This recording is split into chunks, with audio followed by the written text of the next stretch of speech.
Welcome to Strip Cover Lit. I'm Adrian Fort. And I'm Dalton Gentry. And we're here with another poem review, but not just any poem review. This is a patron poem for Claude.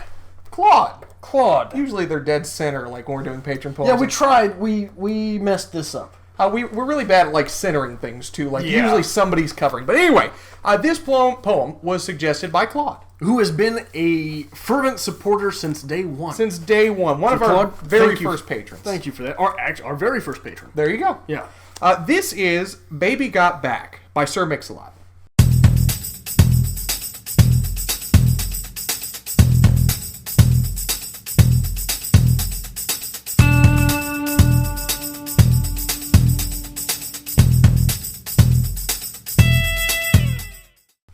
Should we start with the reading?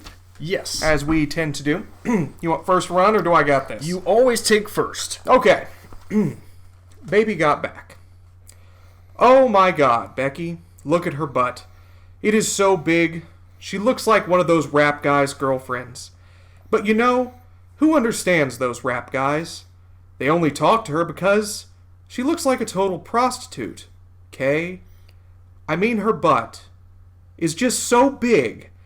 I can't believe it's just so round. It's like out there. I mean, look. She's just so black. I like big butts, and I cannot lie. You other brothers can't deny that when a girl walks in with an itty-bitty waist and a round thing in your face, you get sprung. Want to pull up tough, 'cause you notice that butt was stuffed. Deep in the jeans she's wearing, I'm hooked and I can't stop staring. Oh, baby, I want to get with ya and take your picture.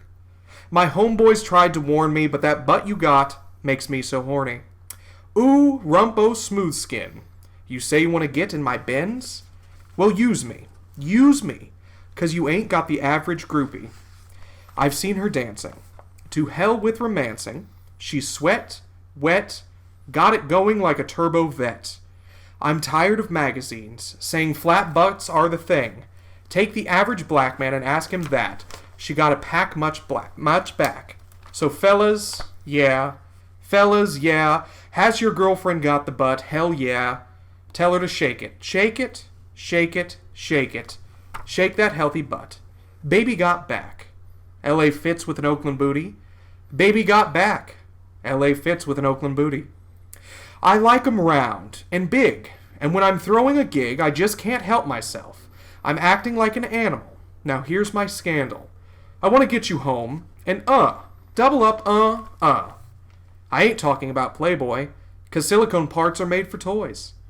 I want 'em real thick and juicy, so find that juicy double. Mix-a-Lot's in trouble, begging for a piece of that bubble. So I'm looking at rock videos. Knock-kneed bimbos walking like hoes. You can have them bimbos. I'll keep my women like Flojo. A word to the thick soul sisters, I want to get with ya. I won't cuss or hit ya. But I gotta be straight when I say I wanna, until the break of dawn. Baby got it going on. A lot of simps won't like this song, 'cause them punks like to hit it and quit it. And I'd rather stay and play, 'cause I'm long, and I'm strong, and I'm down to get the friction on.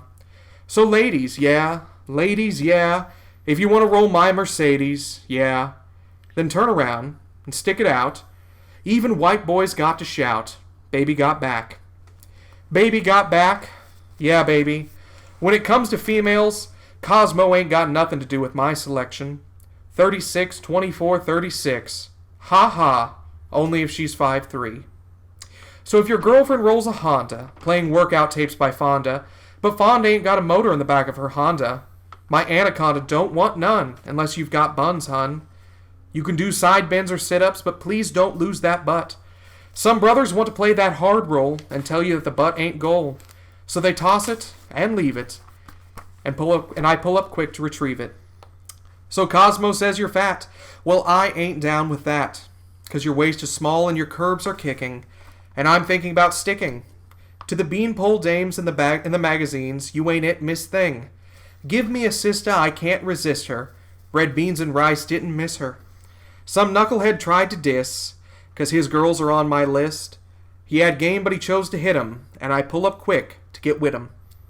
So ladies, if your butt is round and you want a XXX throwdown, dial 1-900-MIX-A-LOT and kick them nasty thoughts. Baby got back. Beautiful. It ends very strong. It does. Goes out with a good finish. Oh my God, Becky, look at her butt. It's so big she looks like one of those rap guys' girlfriends. But you know who understands those rap guys? They only talk to her because she looks like a total prostitute, Kay. I mean, her butt is so big. I can't believe it's just so round. It's out there like... It's like out there. I mean, gross. Look, she's just so black. I like big butts, and I cannot lie. You other brothers can't deny that when a girl walks in with an itty-bitty waist and a round thing in your face, you get sprung, want to pull up tough, because you notice that butt was stuffed deep in the jeans she's wearing. I'm hooked, and I can't stop staring. Oh, baby, I want to get with you and take your picture. My homeboys tried to warn me, but that butt you've got makes me so horny. Oh, rumpo smooth skin. You say you want to get in my bins. Well, use me, 'cause you ain't that average groupie. I've seen her dancing, to hell with romancing. She's sweat, wet, got it going like a turbo vet. I'm tired of magazines saying flat butts are the thing. Take the average black man and ask him that. She got to pack much back, so fellas, yeah. Fellas? Yeah. Has your girlfriend got the butt? Hell yeah. Tell them to shake it, shake it, shake it, shake it. Shake that healthy butt. Baby got back. And I believe this is a typo here, because I'm fairly positive that the actual poem says LA face with an Oakland booty. Really? Yes. Oh, it depends on the editor, so. I like 'em round, big, and when I'm throwing a gig, I just can't help myself. I'm acting like an animal. Now here's my scandal. I want to go home. And, double up, I ain't talking about Playboy, 'cause silicone parts are made for toys. I want 'em real thick and juicy. So find that juicy double. Mix-a-lot's in trouble, begging for a piece of that bubble. So I'm looking at rock videos. Knock-kneed bimbos walking like hoes. You can have them bimbos. I'll keep my women like Flojo. A word to the thick soul sisters. I want to get with you. I won't cuss or hit you. But I gotta be straight when I say I wanna, until the break of dawn. Baby got it going on. A lot of simps won't like this song, 'cause them punks like to hit it and quit it. And I'd rather stay and play, 'cause I'm long and I'm strong. And I'm down to get the friction on. So ladies, yeah, ladies, yeah. If you wanna roll in my Mercedes, yeah. You gotta turn around, stick it out. Even white boys have got to shout, baby got back. Baby got back. Yeah, baby, when it comes to females, Cosmo ain't got nothing to do with my selection. 36, 24, 36, ha. Only if she's 5'3". So your girlfriend rolls a Honda, playing workout tapes by Fonda. But Fonda ain't got a motor in the back of her Honda. My Anaconda don't want none unless you've got buns, hun. You can do side bends or sit-ups, but please don't lose that butt. Some brothers want to play that hard role and tell you that butt ain't gold. So they toss it and leave it, and I pull up quick to retrieve it. So Cosmo says you're fat, well I ain't down with that. 'Cause your waist is small and your curves are kicking, and I'm thinking about sticking to the beanpole dames in the magazines. You ain't it, Miss Thing. Give me a sister, I can't resist her. Red beans and rice didn't miss her. Some knuckleheads tried to diss her, 'cause his girls are on my list. He had game but chose to hit them, and I pull up quick to get with them. So ladies, if your butt is round and you want a triple X throwdown, dial 1-900-MIX-A-LOT and kick them nasty thoughts. Baby got back. Wonderful. Very good, very good. Now I am assuming from the author's name and the rhyme scheme that this is possibly a turn of the 19th century British poem. Okay. Which is not my forte. Okay. And I'm guessing probably the themes and word choice made it very forward at the time. I'd imagine so. It's that constant rhyme scheme that comes with this era of poetry. It's very, I don't know. Let's get into it here. 3 good things, 3 bad things, as we do with everything. Right. First, you want to go first? Sure, why not? 3 good things. The philosophical insights of Sir Mix-a-Lot here really capture the essence that was his era. This is almost poetically lyrical, as if it should be set to music. And the colloquial language of the poem makes this very easy and very approachable, even for the novice poem reader. So I think it's a good thing. Get people into poetry with this. The rhyme scheme is both intricate and creative. 2, there is hardly a moment to breathe in this delivery, right? Okay. 3, I too enjoy 36, 24, 36 at the height of 5 foot 3 inches. It seems, a bit of a golden ratio. Yeah? Yes. Okay. Bad things. There's always bad things with everything. This is either the most sexist thing I've ever read, or a triumph for feminism. And we'll get there. Okay. We'll get there. This is occasionally repetitive, especially in the chorus.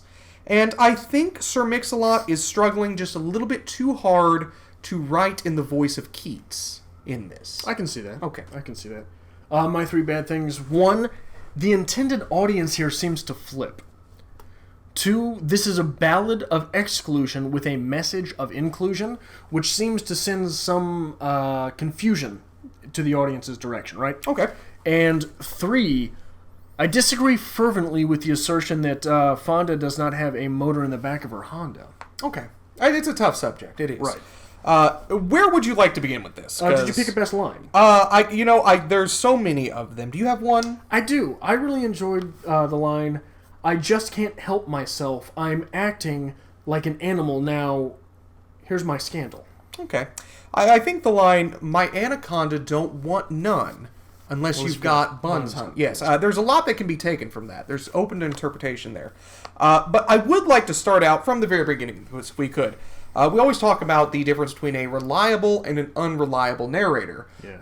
Now, Mr. Mix-a-Lot here, the definition of a reliable... Sir Mix-a-Lot. Excuse me.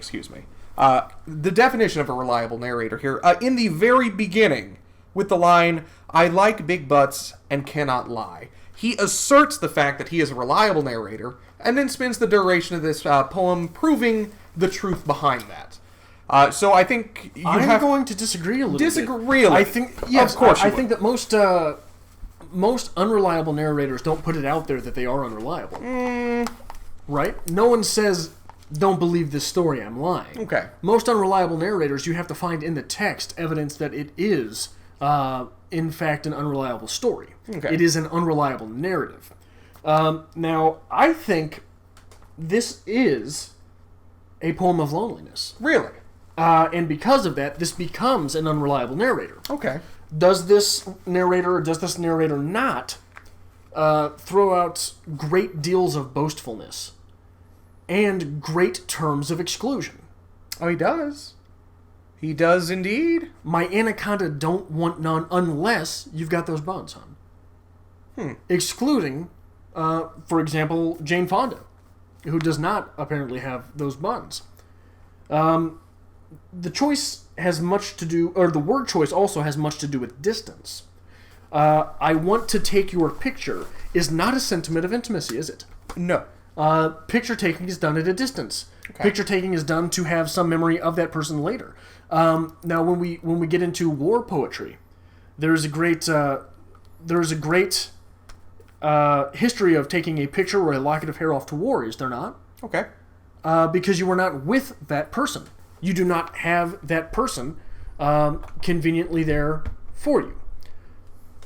So what you're trying to say here is this is not someone who... This is a lonely person. This is someone who is trying to create this facade. A facade, an ideological facade of perfection.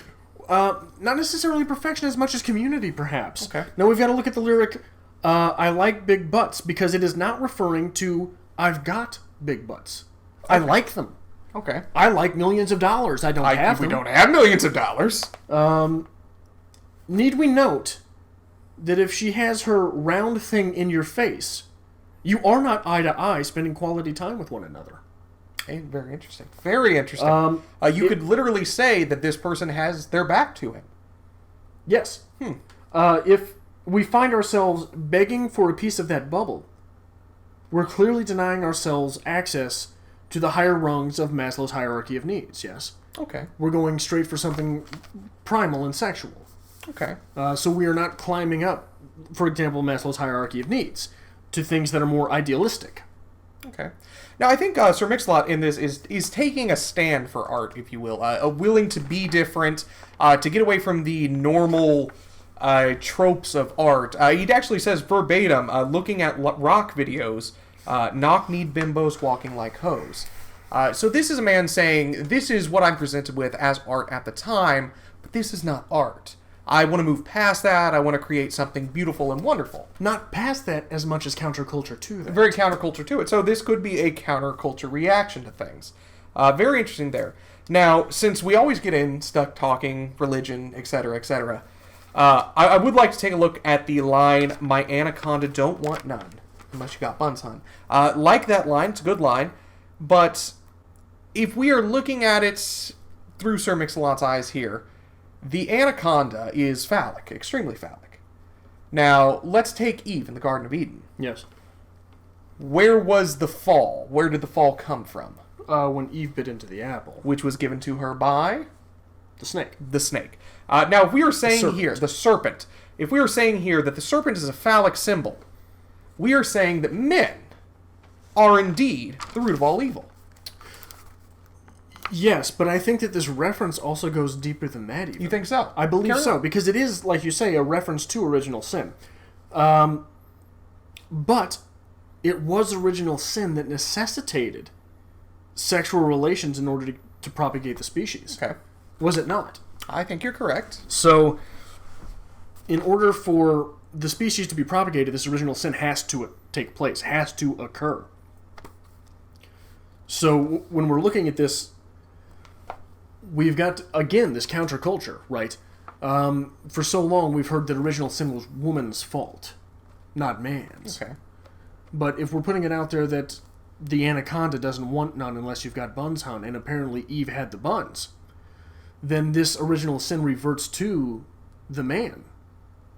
Very interesting. And were it not for the man tempting Eve, then sexual relations would be unnecessary to begin with. And maybe I'm off my rocker here, and this poem is not about sex. But it seems to me to be about sex. But if you look deeper, though, it seems like there is more within this poem than just sex. And I think that's very well proven through that statement you just made there. So, yeah, I think I can agree with you on that. Yeah, I think there's a lot more here than just sex. What else you got here? What else can we find? The overt reference to Rumpelstiltskin, right? Okay. Rumpo Smoothskin? Okay. Now, I think when we're talking about the braggadocio that's going on here, if this is an unreliable narrator, or if this is a narrator... The narrative that's being placed is, regardless of whether the narrator is reliable or not, it is very braggadocious, yes? Okay. So the entire story of Rumpelstiltskin is built upon the false boasting of a miller about his daughter. It is the type of bravado that men often exhibit in the company of other men. Who is the intended audience here? The intended audience, I would assume, would be maybe Sir Mix-a-Lot's fellow artists. It seems to be men. Men, yes. But many of these lyrics are directed towards women. Okay. But it is a song possibly for men. So is he missing his audience here? Well, that's what I'm saying. That's what one of my three bad things was, that the audience seems to flip. But perhaps this Mix-a-Lot fellow is not quite as sold on booty as he is putting on. Interesting. Because it was that false bragging. I like big butts and I cannot lie. My daughter can spin gold from hay. Well, then the king says you better do it. So there are multiple layers of literature going on within this poem. Oh, very much. Absolutely so. That's wonderful. Yeah. I had not thought of that. What else can we get out of this here? Any other major thoughts that you'd like to throw out there? I wonder if there is something to examine further in this delineation between Hondas and Vets versus the Mercedes. Okay. The Mercedes being masculine. Okay. The Hondas and Vets being feminine. Right? Okay. So I don't know if there's I don't know what to make of it. It is interesting. I'm not sure if I could grasp anything just off the top of my head that would defend either one. But you are correct. Certain cars are being referred to as masculine, certain cars being referred to as feminine. Yes. I'm not sure there. Anything else? That's all of mine. That's all I've got here. I don't have too much here. This poem, it took me a while to get through. I'm not very familiar with it. Now, this is not your first reading of Sir Mix-a-Lot? No, I read this in grad school. You read this in grad school. Okay, fair enough. I do think there's a lot that can be found here, and it can be a fun poem, too, as well. I mean, this is one that you could really enjoy. There's definitely a lot of rhythm to make it memorable. That was one of the tropes of poetry at this time, was that not everything was written down. And you didn't always have folios with you. Very much in the sense of an early ballad, where the poem would be recited, if not sung, in order to create a mood and ambiance. Right. And I would not doubt that this was written to some type of music. I'd hope so. And I'd love to go into a bar and be able to hear Sir Mix-a-Lot's poetry being played to music, perhaps. But that's something we can hope for. Probably not going to get. But we'll try. Anyway, did you give it a rating? I did. I give this 97 Rap Guys Girlfriends out of 100. 97. That is the highest review you've ever given. On poetry, it is, yes. Yes, it is. This is one of my favorite poems. I'm absolutely disappointed. I wasn't crazy about this. Really? I don't know. I mean, it just seemed too simple.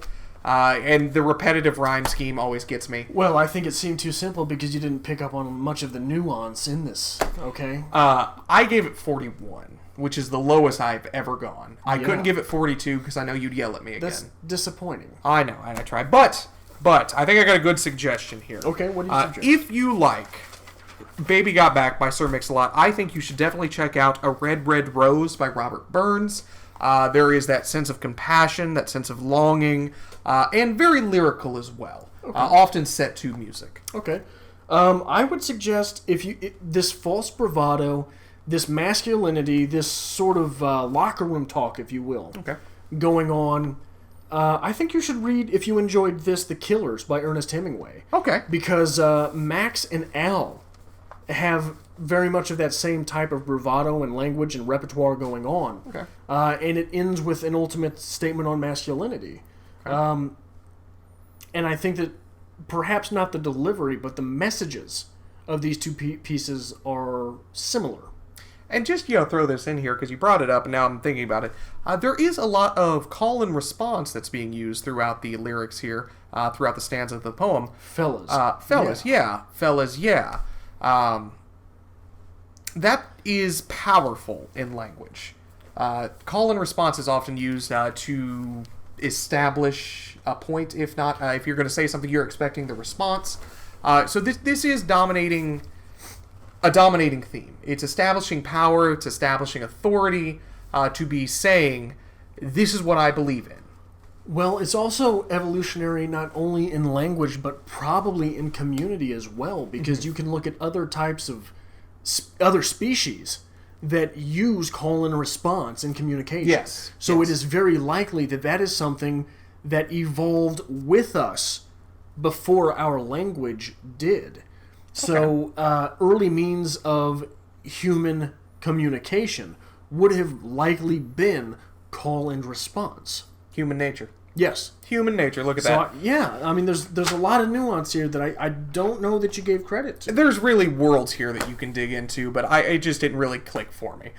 However, if you do like this kind of thing, make sure you hit that subscribe button down below. Definitely give this video a like. We took a lot of time this week, and a lot of study went into this piece.